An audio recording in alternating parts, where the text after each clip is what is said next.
China, bitter pa rin at posibleng itulak na masuspende ng 2 taon si Gilas superstar Justin Brownlee sa PBA.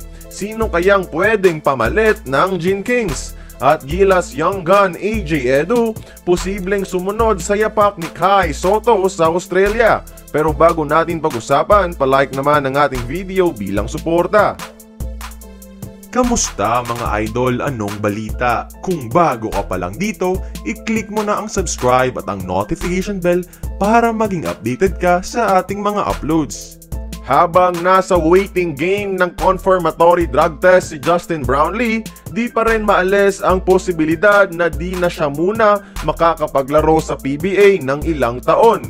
Kaya hinebra oras nang maghanap ng potential replacement. At ayon sa usap-usapan online, isang beloved ex-PBA import din ang posibleng humalili pansamantala. Si Indonesian naturalized Tagalog Papi Lester Prosper. Di na siya bago sa Commissioner's Cup at dominante pa sa huling beses na nandito siya with 28.7 points, 15.6 rebounds per game. And mukha ngang mas Pinoy pa to kaysa sa pagiging Indonesian mga idol. At ang tanong lang, mag-fit kaya siya sa sistema ni Coach Tim Cone?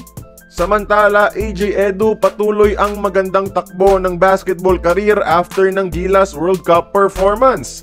Dominant rebounding force sa Japan at unti-unti nang nagiging real-time under the basket threat. At sa isang NBL rumor mill online, di umano, minamata na ng isang unnamed NBL team ang Gilas bigman dahil sa sipag at potential nito sa laro bilang isang probable Asian quota import ng NBL Australia.